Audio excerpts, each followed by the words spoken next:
Tes. Selamat siang, salam sejahtera untuk kita semua. Saya Dika dari kelompok 8 kelas Microcontroller Institut Teknologi Bandung, Prodi Fisika. Saya akan menjelaskan mengenai codingan yang kami pakai untuk membuat research-based learning. Research-based learning ini kami manfaatkan untuk membuat sebuah sistem kontrol temperatur. Nah, kami menggunakan CVAPR dan bahasa C. Nah, kami menggunakan CVAPR ini karena lebih mudah dalam menangani komponen-komponen dari Atmel microcontroller industri gitu. Nah, kita langsung ke codingannya. Nah, pertama kita harus ngedeclare library-library-nya ini, deklarasi library-library-nya. Mega32.h itu library untuk Atmega 32, lalu OneWire.h itu kami butuhkan untuk mendeklarasikan one wire product gitu. One wire product itu nanti akan kita pakai di port A0 untuk LM35-nya. Nah, itu untuk teorinya sendiri itu one wire product itu ada di sini. Itu tuh dia adalah dia tuh mengirimkan memori, sinyal dan juga power. Dia itu ngirim dalam lewat satu kabel doang. Jadi kayak lebih lebih efektif lah istilahnya. Nah, lalu delay itu buat nanti supaya kita bisa langsung ngomong delay dalam kurung berapa gitu. Nah, itu buat menunggu. Nah, stdlib ini buat operasi-operasi tertentu. Nah, salah satu yang digunakan tuh konversi kayak ADC gitu. Lalu berikutnya itu digunakan untuk seperti operasi-operasi lain seperti yang kontrol gitu. Lalu kita dilanjutkan dengan deklarasi variabel global, itu retemp dan vin. Nanti di fungsi mainnya itu akan dijelaskan lebih lanjut ya ini kayak gimana. Nah, lalu ada fungsi interrupt, deklarasinya itu di sini. Nah, deklarasi fungsi interrupt ini untuk apa sih? Nah, deklarasi fungsi interrupt ini ada itunya. Nah, itu tuh buat dia tuh supaya microcontroller itu berhenti untuk melayani interupsi tersebut. Nah, pada alamat yang ditunjuk. Nah, ini tuh pada fungsi ini dia tuh akan berhenti sejenak ketika istilahnya teh mana yang ngomongnya. Pokoknya dia akan berhenti sejenak gitu ketika fungsinya udah terpenuhi.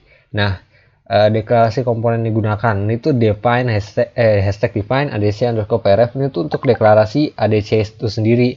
Nah, deklarasi ADC ini sama seperti kayak kita misalnya kayak define misalnya ds 1820 misalnya gitu misalnya. Nah, itu lalu kita menggunakan variabel lokal untuk membaca ADC, kita unsign int read ADC, lalu ADC input. Ini nih atmux sama dengan ADC underscore input, lalu kita buat sebuah delay itu untuk supaya menunggu tegangan yang masuk ke ADC itu lebih stabil dulu. Kalian percaya bahwa tegangan dari output dari LM35 itu agak fluktuatif. Jadi kita agak menunggu sekitar 10 poin dari delay untuk kita menunggu kestabilan dari outputnya LM35 supaya terbaca dengan baik gitu. Nah, lalu dilanjutkan dengan memulai ADC SRA. Nah, ini codingnya untuk memulai memulai bacaan ADC lalu memulai konversi. Nah, ini kita menunggunya itu dengan cara ini.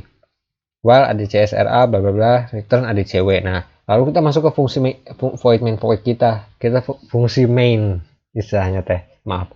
Fungsi main kita. Nah, kita tuh ngaktifin port dari A sampai D. Ini tuh sebenarnya bisa di skip aja ya. Ini kalau kalian tuh ini tergantung pilihan kalian, itu 0x00 itu berarti kalian. Nah, itu tuh ada di datasheet Atmega. Sebenarnya kalian bisa baca sendiri mungkin untuk menghemat waktu. Lalu kita aktifin timer counter 0, kita buat jadi default gitu, modenya fast. Timer counter 1 kita matiin noise canceller, OC1 outputnya disconnected, modenya normal. Lalu input compare interruptnya off, sama compare AB match-nya itu kita offin. Nah, ini selanjutnya kita ngaktifin timer counter 2. Timer counter 2 itu clock source-nya kita buat di sistem clock, lalu clock value-nya timer to stop ya. Modenya tetap normal, OC2 outputnya disconnected. Lalu pengaktifkan external interrupt kita pakai ini. Itu sebenarnya semuanya ada ya di datasheet Atmega. Datasheet Atmeganya belum sebenarnya nggak saya buka.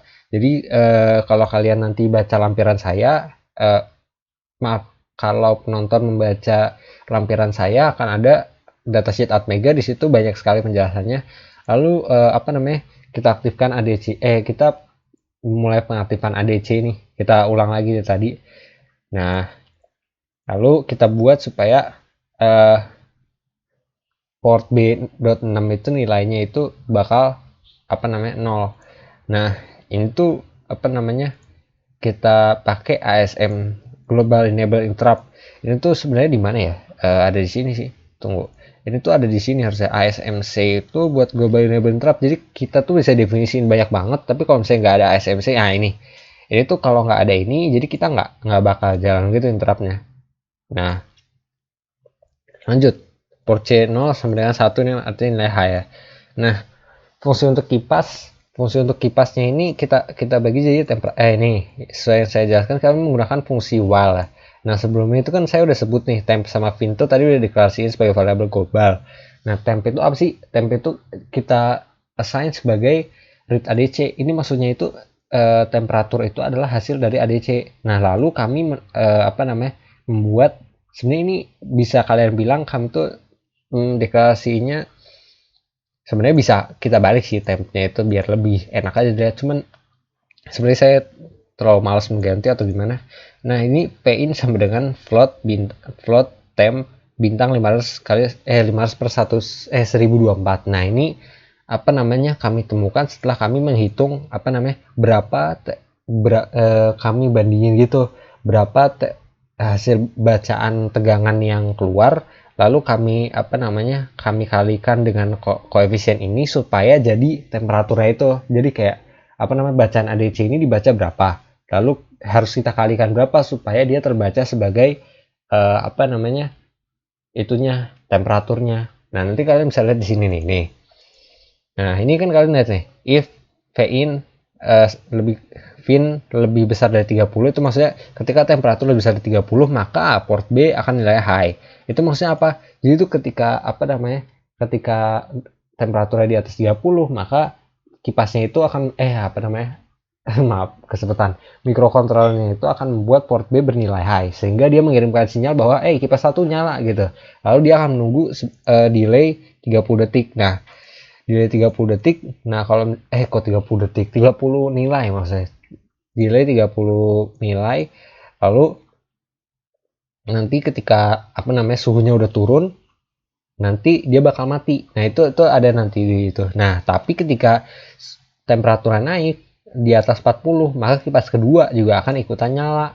Kipas kedua itu akan nyala, jadi dua-duanya itu nyala. Jadi kayak makin cepat dinginnya harusnya. Nah, lalu ketika temperaturnya ada di temperatur awalnya misalnya 42 nih, terus jatuh ke 37 karena udah dinginin. Nah, ntar kipas 2-nya akan mati. Tapi kalau misalnya ntar udah perlahan-lahan makin dingin jadinya jadi 29, ntar kipas pertama juga mati, jadi kipasnya nggak ada yang nyala gitu. Nah, itu dari coding kami. Nah, jangan lupa untuk kalian, untuk penonton yang ingin mencoba ini, kalau misalnya bikin sendiri ya, nggak ngopi dari punya saya, ini jangan lupa enable one wire bus interface supportnya diaktifin di port A0 atau ke port mana dimana kalian nyalurin outputnya si LM35-nya, supaya kalian nggak supaya LM35-nya itu dapat one wire supportnya gitu loh. Nah, lalu clocknya jangan lupa 1 MHz ya. Terus ini type of jump-nya itu ini udah bener ya. Ini Atmega 32 setahu aku nggak bisa RJMP. Nah, kalau kalian menambahkan LCD boleh ini. Tapi untuk simulasi kali ini kami tidak menambahkan LCD karena LM35 udah menampilkan suhunya. Nah, sekian dari kami. Saya pamit undur diri. Terima kasih bagi yang sudah menonton. Selamat mencoba.